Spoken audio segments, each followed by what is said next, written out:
시청자 여러분 안녕하십니까? 2019년 1월 2일 MBN 뉴스 특보 정광재입니다. MBN은 잠시 후인 오전 11시부터 시작되는 2019년 신년회 문재인 대통령의 신년 인사를 생중계해드릴 예정입니다. 문 대통령의 신년사는 11시 10분에 시작돼서 대략 8분에서 10분 정도가 예상되는데요. 이에 앞서서 국정운영 3년차를 맞은 문 대통령의 신년사에 담길 중요한 메시지를 전망해보고 또 2019년 문재인 정부의 국정 운영 방향을 예상해 보겠습니다. 윤경호 매일경제 논설위원과 최창렬 용인대 교수, 또 최경철 매일신문 편집위원, MBN에서 청와대 출입하는 최중락 기자, 이렇게 네 분 모셨습니다. 안녕하세요. 안녕하세요. 네, 어서 오십시오. 네, 우선 새해 복 많이 받으시고요. 네. 2019년 문재인 대통령의 신년 인사가 잠시 후 예정돼 있습니다. 이에 앞서서 어제는 북한 김정은 국무위원장의 신년사가 있었죠. 문 대통령이 어떤 메시지를 또 전달할지도 관심인데요. 여기에 계신 분들께 좀 일단 여쭤보겠습니다. 신년사에 가장 중점을 둘 부분은 어느 부분이라고 보시는지 윤 의원님부터 좀 전망해 보시겠어요? 예. 역시 경제가 아닐까 싶어요. 네. 그러니까 벌써 이제 작년입니다. 2018년에 지지율 하락이라는 어찌 보면 사실 정권으로서는 문재인 정부로서는 가장 큰 부담이 되는 이 원인이 뭘까 잘 따져봐야겠지만 네. 구체적으로 따져보면 사실 고용 문제 그리고 성장 동력의 상실 뭐 이런 걸로 요약이 됩니다. 최저임금 인상이라는 거에 대한 자영업자들의 반발 뭐 이런 것도 물론 있었지만 크게 보면 경제에 관해서 국민이 별로 만족하지 못했다. 그렇다면 문 대통령이 이번 신년사 그리고 실제로 올 한 해에 방점을 둬야 될 정책은 바로 경제일 것 같아요. 그렇다면 이제 구체적으로 흔히 말하는 소득주도 성장이라는 거에 대해서 궤도 수정을 좀 할 거냐. 이 부분은 이제 잠시 후에 좀 조목조목 짚어봐야 될 것 같고요. 네. 전체 기조가 바뀌지 않는다는 전제하에서 보면 이미 문재인 정부는 혁신성장이라는 공급 사이드에서의 또 다른 정책을 내놓은 게 있거든요. 이제 그런 점에 대해서 아마 오늘 신년사를 포함해서 상당히 구체적인 얘기들을 좀 내놓지 않을까 이렇게 전망합니다. 네. 지금 경제정책 부문을 얘기해 주셨고 이 대북 외교와 관련한 이슈도 상당하거든요. 특히 어제 나온 그 김정은 위원장의 메시지들을 고려해 봤을 때 이에 대한 어떤 구체적인 답도 나올지가 궁금한데요. 결국 이제 지난 회죠 벌써. 지난해 김정은 위원장의 답방이 이루어지지 않았고 어제 그 김정은 위원장의 신년사에 어떤 그 미국과의 그 다시 그 정상회담의 가능성 그리고 이제 연초 답방 이런 것들의 가능성이 굉장히 많이 보였잖아요. 네. 아마 평화 번영, 한반도의 평화 번영을 정착시킨다. 아마 그런 쪽에 어떤 그 한반도 평화 프로세스에 관련된 이런 부분들도 상당히 많은 비중을 차지할 것 같습니다. 아까 지금 앞서 말씀하신 것처럼 경제 쪽에 많은 비중이 주어질 것 같고 또 하나가 경제 어떤 그 일자리 문제, 고용 문제도 중요합니다만 우리 사회가 지금 소득 불평등이나 이 부의 불평등의 문제가 굉장히 심각하거든요. 아마 그래서 그런 부분들, 사회적 불평등의 문제, 양극화의 문제에 관련된 부분도 좀 언급되지 않을까 이렇게 생각을 합니다. 네. 최 기자 지금 상당히 지금 춘추관이 바쁜 시간인데 시간을 내주셔서 왔습니다. 일단 최근에 분위기가 조금 좋지는 않았습니까? 청와대가요? 어떻습니까?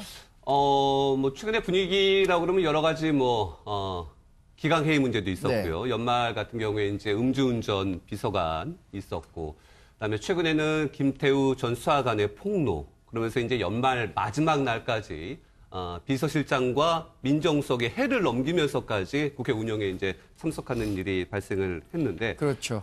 일단 잠시 후에는 문재인 대통령이 신년회에 참석을 하게 됩니다. 제목은 문재인 대통령과 함께하는 2019 기해년 신년회인데요. 지금 앞에서 말씀하셨던 것처럼 경제와 관련해서 여러 가지 방안을 얘기할 걸로 예상이 됩니다. 지금 장소를 좀 볼 수 있는데요. 중소기업 중앙회입니다. 중소기업 중앙회는 역대 정부에서 처음으로 신년회가 이번에 열리게 됩니다. 청와대는 거기에 좀 의미를 뒀는데요. 중소기업 중앙회에서 대통령이 신년회를 한다라는 것은 올해에는 경제, 특히 중소기업과 관련해서 좀 우리 경제가 발전하고 다 같이 잘 사는 또 이 정부가 내세운 정책 프레임이라고 할 수 있는 포용성장, 좀 더 다가겠다. 이런 의지가 좀 담겼다고 볼 수가 있겠습니다. 또 더 잘 사는 그리고 안전한 평화로운 어제 김정은 위원장의 신년사를 했기 때문에 이에 대한 어떤 화답의 가능성의 메시지가 오늘 신년사에 담길 가능성 이 부분도 좀 주목해서 봐야 될 것으로 보입니다. 지금 최 기자가 얘기한 것처럼 중소기업 중앙회에서 한다는 것, 특히 문 대통령이 지난 연말로 올수록 경제권과 현장 행보를 많이 했다는 측면은 경제정책의 어떤 기조 변화도 예상해 볼 수 있는 게 아니냐라고 전망하는 분들도 있는데 지금 같이 청와대 출입하고 계시니까 분위기를 한번 설명해 주시죠, 최 의원님. 그렇게 얘기하시는 분들이 많고 방금 네. 또 윤 의원님도 그렇게 가야 한다고 또 말씀하셨는데 저는 대통령께서 큰 국정 지표가 두 가지가 있죠. 그 다 함께 잘 사는 나라 네. 그리고 굳건한 한반도의 평화 이 두 가지 목표를 가지고 국정을 운영하고 지휘하고 계신데 대통령께서 지금까지 지난 연말에 약간 지지율이 떨어지면서 경제에 대해서 약간 그 방향을 전환할 것 같은 뉘앙스를 주셨지만 저는 대통령께서 갑자기 우회전을 하시거나 네. 또는 유턴을 확 해서 방향을 확 바뀌지는 않을 거라고 생각합니다. 오늘 그 현충원 가셨어도 그 또 그렇게 쓰셨는데 함께 잘 사는 나라. 네. 오늘 신년사에서도 아마 함께 잘 사는 나라에 대해서 방점을 두시고 이 부분에 대해서 좀 주로 발언을 하시면서 보충적으로 성장에 대해서 네. 또 제조업이 어떻게 가야 된다. 지금까지 하지 않았던 부분에 대해서 조금 보충적인 부분을 가실 것이고 대전제는 아직도 함께 잘 사는 나라. 네. 여태까지 해왔던 소득주 성장, 근로시간 단축 이런 부분에 대해서 우리 그 모든 경제 주체들이 좀 더 나누는 쪽에 좀 방점을 두는 그런 쪽으로 계속 가실 거라고 생각합니다. 급격한 방향턴은 없을 것이다. 저는 이렇게 예측합니다. 네. 저희가 매년 새해에는 북한 김정은 국무위원장의 신년사에서 어떤 메시지를 읽을 수 있을지 이런 부분들을 점검해 봤는데요. 일단 어제 있었던 김정은 국무위원장의 신년사를 한번 살펴보고 이에 상응하는 문재인 대통령의 메시지가 나올지도 한번 얘기를 나눠보겠습니다.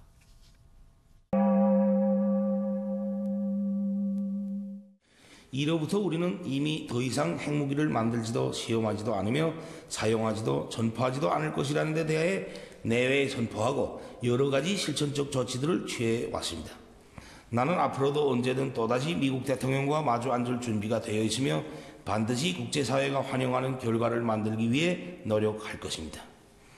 다만 미국이 세계 앞에서 한 자기의 약속을 지키지 않고 우리 인민의 인내심을 오판하면서 일방적으로 그 무엇을 강요하려 들고 우연히 공화국에 대한 제재와 압박으로 나간다면 우리로서도 어쩔 수 없이 부득불 나라의 자주권과 국가의 최고 이익을 수호하고 조선반도의 평화 안정을 이루기 위한 새로운 길을 모색하지 않을 수 없게 될 수도 있습니다. 당면하여 우리는 개성공업지구에 진출하였던 남측 기업인들이 어려운 사정과 민족의 명산을 찾아보고 싶어하는 남녘동포들의 소망을 헤아려 아무런 전제 조건이나 대가 없이 개성공업지구와 금강산 관광을 재개할 용의가 있습니다. 네, 김정은 국무위원장의 메시지 가운데는 특히 투트랙을 강조한 게 눈에 띕니다. 협상의 길도 있지만 새로운 길을 모색할 수도 있다라고 얘기를 해서 새로운 메시지도 좀 전달했는데 트럼프 대통령은 일단 미국 대통령은 김정은 위원장과의 만남을 고대한다라고 해서 2차 북미 정상회담에 대한 기대감을 높이고는 있는데 그 부분들은 어떻게 예상하고 계십니까? 예. 먼저 트럼프 대통령의 반응부터 보자면 사실 이제 하루 지난 다음에 바로 내놨죠. 네. 굉장히 긍정적으로 평가를 했어요. 그렇지만 트럼프 대통령은 따지고 보면 이미 올해 1월이나 2월 중에 세 번째 정상회담을 갖기를 고대한다라는 표현을 여러 차례 쓰지 않았습니까? 네네. 장소에 대해서도 뭐 또 슬쩍 언급을 했어요. 미국의 반응은 어차피 트럼프 대통령으로서는 내년에 본인의 선거를 앞두고 있는 상황에서 올해 어찌됐든 미국과 북한 간의 대화는 계속해서 끌고 가야 된다는 어떤 당위성이나 네. 뭐 욕심이 있는 거죠. 김정은 위원장 입장에서는 어저께 내놓은 신년사에서 저는 크게 보면 두 가지죠. 하나는 대내용 그리고 네. 하나는 대외용. 대외용에는 핵 문제, 비핵화, 그리고 미국과의 관계, 그리고 이제 마지막 뭐 일부 들어 있습니다만 전제 조건 없는 금강산이나 개성공단 네. 재개 뭐 이랬으니까 우리를 향한 메시지도 있는 거죠. 네. 크게 전체로 따지고 보면 사실 김정은 위원장 역시도 대내 자기들이 인민들을 위해서 경제 발전에 대해서 어떻게 해나가겠다라는 거에 대한 분량이 압도적으로 많아요. 네. 그러나 이제 우리가 주목을 해야 되는 거는 역시 지금까지 교착 상태에 빠져 있는 비핵화에 대해서 김정은 위원장이 과연 어느 정도로 성의를 보일 거냐 네. 이건데 어저께 내놓은 걸로는 앞으로는 핵을 개발도 안 하고 사용도 안 하고 전파도 안 하겠다라는 미래 핵에 대해서 더 이상 하지 않겠다는 의지를 보이긴 했지만 미국과의 협상에서 지금 교착 상태에 빠져 있는 거는 기존에 있었던 핵을 그럼 어떻게 할 거냐. 그렇죠. 이거에 대해서는 아직 얘기를 하지 않지 않습니까? 이 부분은 앞으로 협상을 풀어나가야겠죠. 네. 신년사에서 그런 세세한 것까지 다 담을 리는 없을 것 같고요. 네. 크게 보면 어저께도 역시 비핵화에 대한 의지 그리고 미국과의 관계에 대해서 뭔가 전향적으로 열어놓고 있다는 걸 보여준 것 같습니다. 네.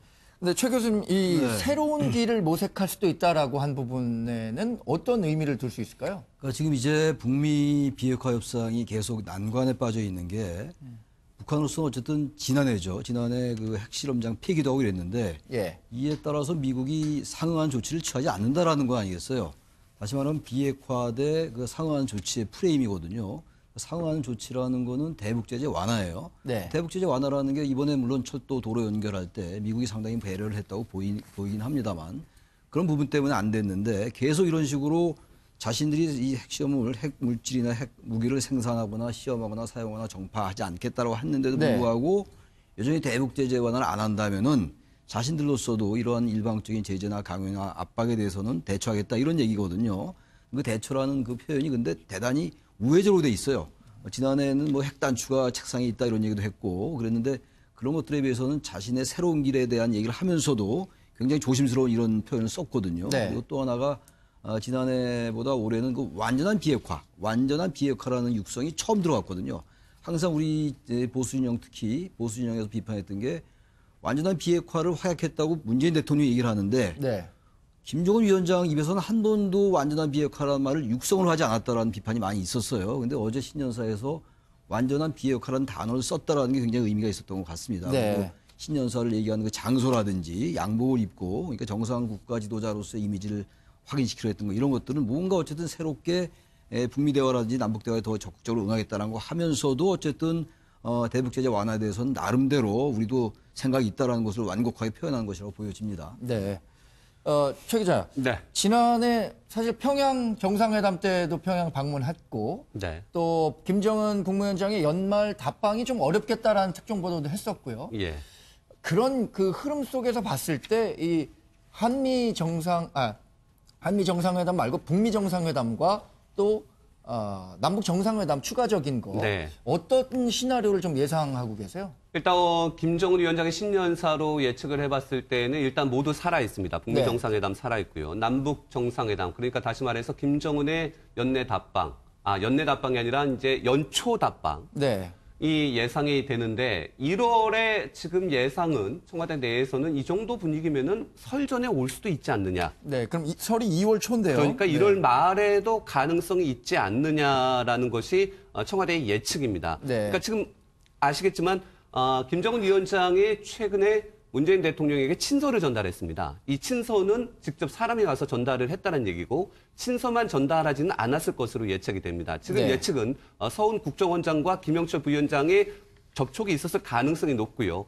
거기에서는 답방과 관련된 논의도 있지 않았나 좀 예측이 가능한 상황에서 일단 올해 초 빠르면 1월에 김정은 위원장의 답방 가능성도 있습니다. 그런데 과연 북미 정상회담보다 먼저 이루어질 것이냐 하는 부분에 대해서는 여러 가지 분석이 좀 다양합니다. 왜냐하면은 김정은 위원장이 답방을 북미 정상회담 전에 이루어진다면 이 답방이 북미 정상회담을 위한 전초전 가능성이 있습니다. 네. 그 길을 놓기 위한 김정은 위원장의 답방일 가능성이 있습니다. 그렇기 때문에 좀 내심 북미 정상회담이 일찍 열리고 그 이후에 김정은 위원장이 답방을 하는 것이 모양새도 좋고 남북 간에 논의할 수 있는 사항도 많고 그렇기 때문에 청와대는 그쪽에 좀 일단 기대를 하고 있지만 일단 어느 쪽이든 상관은 없다. 최근에 청와대는 김정은 위원장의 답방, 즉 남북 정상회담이 북미 정상회담의 길을 여는 그런 역할을 해도 괜찮다. 이렇게 네. 좀 얘기를 하고 있기 때문에 순서는 어느 쪽이든 상관없지만 북미 정상회담이 먼저 이루어지기를 기대하고 있는 분위기입니다. 네.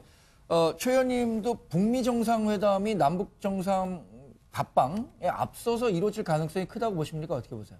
저는 그 조만간에 남북 정상회담이 한번 이루어지지 않을까. 지금 어차피 김정은 위원장이 지난 연말에 답방 약속을 지키지 않았기 때문에 그 그 약속을 지키는 차원이라든가 아니면 경호 문제가 빨리 해결되지 않는다면 판문점에서라도 두 분이 만나지 않을까. 그래서 좀 물꼬를 트는 역할을 하지 않을까 저는 이렇게 예상을 하고요. 특히 네. 문재인 대통령께서 지금 요즘 국내 정치 여러 가지 문제에서 조금 곤욕을 치르고 계시기 때문에 네. 여당 내부에서도 무언가 돌파구를 찾아야 된다는 진언을 계속할 것이고 네. 이런 부분에서 여당과 정부가 새로운 돌파구를 찾는 차원에서라도 남북이 새로운 만남을 하는 것이 좋지 않을까 이러한 것을 정치권에서 할 거고요. 분명히 저는 아마 2월 내에 남북이 만나는 기회가 열릴 것이고 곧이어 북미가 만나는 계기도 열릴 것이다. 이렇게 예측하고 있습니다. 네. 집권 3년 차를 맞은 문재인 대통령의 국정 지지도가 지난 연말에 상당히 큰 폭으로 내려왔습니다. 특히 저희 MBN 매일경제가 새해 여론조사를 했을 때는요. 경제정책과 관련한 부분에서 상당히 낮은 점수를 받았고 대북 외교와 관련한 부분에서 높은 평가를 받았습니다. 그런 측면에서 본다면 경제정책이 낮은 평가를 받았기 때문에 이 부분을 좀 만회할 수 있는 정책적 변화를 고민하지 않을까라는 생각도 들거든요. 윤 의원님은 경제 메시지는 어떻게 나올 거라고 보세요? 당장 눈앞에 닥쳤던 반발은 최저임금 인상을 둘러싼 자영업자들의 어떤 상당히根本적인 저항이었죠. 네. 연말 12월 31일까지 사실 이어졌습니다. 최저임금 시행령, 흔히 말하는 주휴수당령이 포함되느냐 여부를 놓고도 정부는 계속해서 강행을 했고 소상공인 연합회에서는 헌법 소원이라는 카드까지 내놓으면서 또 여전히 지금 반발을 하고 있습니다. 네. 그러나 조금 더 넓게 보자면 사실 최저임금 인상이라는 게 한쪽에서는 보호돼야 되는 대상인 극빈층 네. 또는 뭐 차상위 계층 여기서 일을 하는 분들을 도와주겠다는 건데 사실 엄밀히 따지고 보면 소득 하위 계층에게는요 이 근로소득보다는 정부가 복지 지출을 통해서 주는 이전 소득 이런 부분이 더 크거든요. 네. 그러니까 거기서 생기는 정책의 엇박자 이런 것들을 실제로 현실에서는 좀 주워 담아야 되는 상황이죠. 네. 네. 최저임금 인상 뭐 이런 거에 사실은 너무 매달리다 보면 네. 전체 경제 정책이 돌아가는 데 있어서의 어떤 뭐 블랙홀처럼 될 가능성이 높기 때문에 네. 제가 보기에는 역시 가장 중요한 건 고용 부진, 고용 참사라고까지 얘기되는 고용 문제를 어떻게 물꼬를 틀 것이냐. 재정을 통해서 계속해서 쏟아부은 것만으로 그럼 가능할 거냐. 그게 아니라면 기업들의 길을 살려주고 규제를 풀어주고 그러면서 기업들이 전면에 나설 수 있게 하는 이제 그 방법인데 네. 그런 점에서 기업들의 투자를 끌어낼 수 있는 그런 구체적인 방안을 문 대통령이 오늘 신년사에서도 좀 내놓을 필요가 있고요. 네. 새로 취임을 한 홍남기 부총리를 비롯한 경제팀이 그런 구체적인 방안을 좀 내놓는데 올해는 좀 주력을 해야 될 것 같습니다.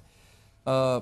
말씀하신 소득주도 성장과 혁신 성장 가운데 소득주도 성장은 사실 문재인 대통령이 대선 후보부터 상당히 공을 들였던 공약이었기 때문에 이거를 전면적인 개편은 좀 어렵지 않겠느냐라고 예상해 볼 수도 있을 것 같아요. 그래서 지금 문재인 정부의 그 3대 경제 정책 기조가 소득주도 성장, 혁신 성장, 공정 경제 이거 아니겠어요? 네네.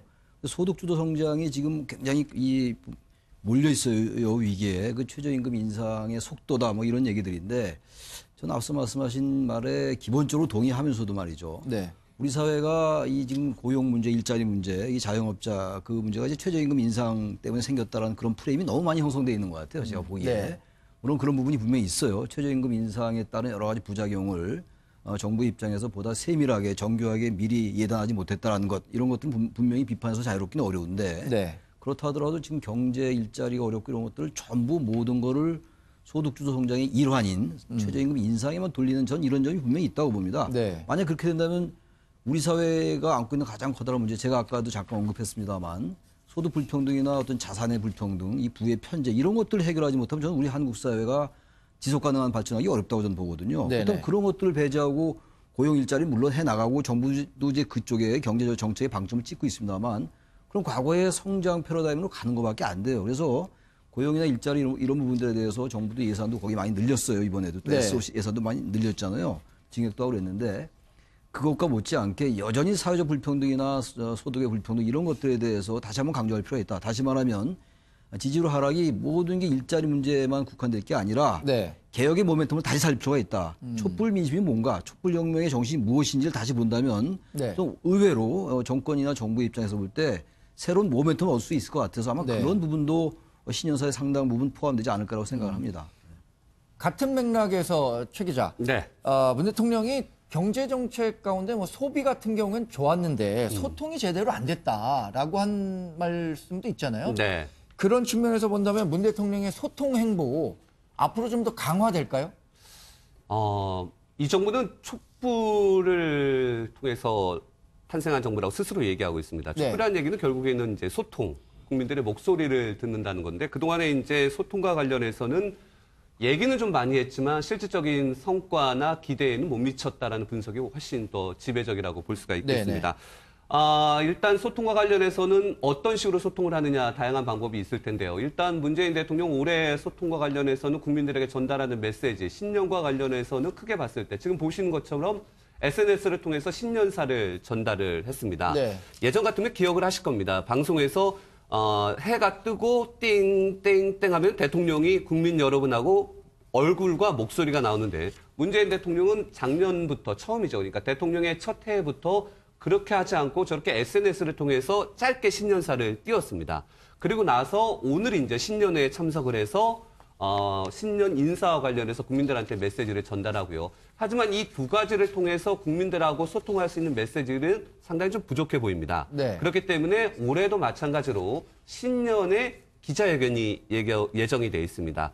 이 기자회견이 사실상 보면은 거의 대통령이 국민과 소통을 하는, 직접적으로 소통할 수 있는 창구였는데 거의 1년 만에 꽤 이루어지는 오랜만에 겁니다. 하는 거죠. 네. 그때 하지 않았냐라고 국민들 속에서는 생각을 할 수 있는데 그게 바로 기내 간담회였습니다. 네. 하지만 기내 간담회에서는 질문을 다 국내 현안과 관련해서 질문을 받지 않았기 때문에 이번 1월 초에 기자회견이 준비가 돼 있는데 아시겠지만 형식이 없습니다. 그렇기 때문에 질문이 자유롭게 갈 수 있기 때문에 이 질문과 관련해서는 국내 현안과 관련된 모든 질문이 예상이 되고요.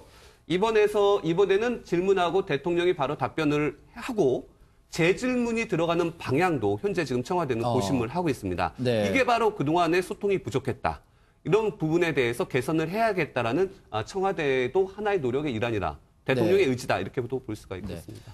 근데 소통이라는 것은 이제 자기를 지지하는 사람들과 뿐만 아니라 지지하지 않는 사람들과의 소통도 강화를 해야 될 것 같아요. 특히 우리 같은 경우에 이제 국회와의 소통도 굉장히 중요하고요. 이런 다각적인 소통 노력에 대한 평가가 뭐 최근 들어서 좀 부정적이었던 것 같거든요. 최 의원님은 어떻게 평가하세요? 대통령께서 혼자 4,500만 국민들을 다 만날 수 없기 때문에 네. 참모들과 측근들이 대통령이 분신이 돼서 대통령이 소통할 수 있도록 그리고 대통령이 듣지 못한 목소리를 들을 수 있도록 하는 역할이 중요하고요. 그런 측면에서 대통령께서 요즘 경제 분야에서 약간 방향을 트시는 것 같은 그 분위기와 뉘앙스를 주시는 부분은 어쨌든 제조업 부분에 대해서 제조업이 살아야 된다. 그래야 일자리가 살아난다. 지난해 보면은 김경수 지사가 청와대에 와서 일자리 그 대책회의를 하면서 제조업 살아야 된다고 여러 가지 말을 많이 했거든요. 네. 그 제조업 살리기 위해서는 지금 기존에 아주 그 영세하고 뒤떨어진 그 체제를 갖고 있는 제조업을 바꾸는 것이 바로 스마트 공장이다. 네. 이런 얘기를 진언을 했고 그러다 보니까 대통령께서 지난 연말에 경남 가셔서 바로 제조업 살려야 된다. 스마트 공장 해야 된다. 그렇게 또 말씀하셨어요. 그러니까 네. 가장 측근에 있는 부분들이 민생의 현장의 얘기들을 대통령에게 잘 전달한다면 대통령이 조금 더 국정에 대한 정보를 많이 알고 국정에 대해서 제대로 된 정책을 내지 않을까 이런 바람을 갖고 있습니다. 저는. 언제 시간이 이렇게 갔나 생각하실지 모르겠지만 올해는 이제 문재인 대통령의 집권 3년 차입니다. 집권 3년 차 우리 대통령제 단임 우리나라에서는 집권 3년 차에 상당히 좀 많은 일들이 벌어지고 본격적으로 좀 권력 누수도 일어나는 거 아니냐 이런 걱정의 목소리도 있었는데요. 그렇기 때문에 청와대 내에 어떤 조직 개편이라든가 국정 동력을 새로 좀 충전할 수 있는 계기가 마련돼야 되는 것 아니냐 이렇게 지적하시는 분도 있는데 유은 의원님께서는 어떻게 평가하십니까? 예, 두 가지 측면에서 아마 접근이 가능할 거예요. 내각을 일부 교체를 하는 방법이 있겠죠. 네. 그러나 경제팀을 비롯해서 지난해 말에 일부 교체를 하지 않았습니까? 네. 홍남기 경제부총리는 이미 이제 새롭게 일을 시작을 해야 되는 상황입니다. 당시에 물론 청와대 정책실장, 경제를 총괄하는 정책실장도 바꾸긴 했습니다만 그와 별도로 청와대의 참모진은 대통령이 흔히 말하는 분위기 쇄신을 위해서는 언제든지 바꿀 수 있는 카드다. 네. 그리고 대개의 경우에 이 모멘텀이라는 측면에서 보자면 해가 바뀌고 새로운 해가 시작이 될 때 네. 많은 분들이 심기일전, 작심 이런 거 많이 하지 않습니까? 정부도 마찬가지인 거죠. 대통령과 주변에 있는 인적 쇄신 중에서 참모들을 교체함으로써 뭔가 새로운 분위기를 느끼게 해주는 네. 그리고 뭔가 좀 고삐를 다시 죄는 기회를 갖는다는 측면에서는 지금이 적기죠. 네. 굳이 따지면 설 저는 전에 해도 충분하다라는 생각이 듭니다. 네. 지금 국회가 어찌됐든 지난 12월 말까지 열렸다가 지금은 잠시 국회가 지금 열리지 않고 있는 상황이고요. 또 대통령의 해외 순방이라든지 여러 다른 일정에 신경 쓰는 거 별로 부담이 없는 시점이기 때문에 네. 지금이 인적 쇄신을 한다면 가장 적기고 그리고 대상은 바로 청와대 참모진이 아닐까. 네. 구체적으로 비서실장부터 누구 이렇게 거명할 수 있습니다만 네. 그건 별개 문제고 대통령으로서는 국민들에게 나와 내 참모들이 뭔가 심기일전에서 새롭게 뛰겠습니다라는 걸 보여줄 수 있는 가장 좋은 기회가 지금이다 이렇게 보입니다. 네. 최 기자, 그래서 임종석 비서실장에 대한 교체 인사 카드에 대한 네. 여러 매체의 그 관측 기사들이 좀 나왔어요. 예. 교체 작업이 이미 좀 들어간 것도 있다라고 얘기를 하는데 실제 현장 분위기는 어떻습니까? 인사는 대통령이 하는 거고요. 네. 대통령이 어떤 결단을 하고 있고 준비를 하고 있는지는 참모진으로서는 본인의 의사를 밝힐 수 없는 건데 일단 앞서 이제 집권 3년 차를 말씀을 하셨는데 이 정부의 집권 3년 차는 예전하고 좀 다르죠. 지금 개월수로 따지면 20개월이 지금 딱 안 됐습니다. 네. 예전의 정부 같은 경우는 이제 12월에 선거를 치르고 2개월간의 인수위 그리고 2월 25일부터 이제 집권이 시작되면서 3년 차 그러면은 한 27개월 정도 이렇게 봤을 때 이제 3년 차의 시작이다. 인수위까지 포함하면 이렇게 좀 얘기를 많이 했었는데 이 정부는 지금 20개월 들면서 집권 3년 차 준비를 좀 하고 있는 그런 상황입니다. 집권 3년 차 관련해서는 여러 가지 인적 개편 얘기가 나오고 권력 누수 현상도 얘기가 나오고 있는데 이 정부는 지금 연계가 될 수 있는 부분은 바로 어차피 민주주의라는 것은 선거이기 때문에 내년에 총선이 있습니다. 네. 내년 4월에 총선과 청와대 인적 개편 그리고 내각이 맞물릴 수밖에 없습니다. 그렇기 때문에 장관들 지금 보면은 많은 장관들이 내년 총선 준비를 하고 있기 때문에 1년 정도는 현장에서 지역구에서 뛰어단다는 목소리가 높습니다. 네. 그렇기 때문에 올해 봄에는 내각 그리고 청와대 내에서도 출마자 예상자들이 많이 있습니다. 네. 그렇기 때문에 내각과 청와대 개편 이 모든 게 한 번에 맞물릴 수밖에 없습니다. 대통령의 인사 스타일은요. 야당이 요구하건 여론이 요구한 것 간에 여러 가지 누구가 요구한 거에 맞춰서 문재인 대통령이 이제까지 인사를 한 적이 한 번도 없습니다. 청와대에서 취재를 해보면 대통령의 인사 스타일은 누구의 요구에서가 아니라 그 상황에 맞게 필요에 따라서 이루어집니다. 네. 그리고 한 명, 두 명의 인사가 아니라 전체적인 개편 작업이 이루어집니다. 앞서 말씀하신 것처럼 이번에는 이루어진다면 청와대 개편과 내각이 같이 이루어질 가능성이 높고요. 그 가운데 이제 임종석 비서실장이 바뀌어야 청와대가 새롭게 개편된다는 상징이 큽니다. 네. 수석이나 비서관이 바뀐다고 해도 그렇게 청와대 개편의 이미지는 없는데 일단 그런데 임종석 비서실장 같은 경우는 지금 뭘 맡고 있느냐면은 남북정상회담의 이행 추진위원장, 준비위원장을 맡고 있습니다. 그렇기 때문에 김정은 위원장의 답방과 관련해서는 임종석 실장의 몫이다. 그리고 현 내각의 몫이다. 역할이다. 여기에 맞춰서 청와대 인적 개편과 내년에 올해 초 내각도 연계될 수밖에 없다. 이렇게 네. 좀 예상을 하고 있습니다.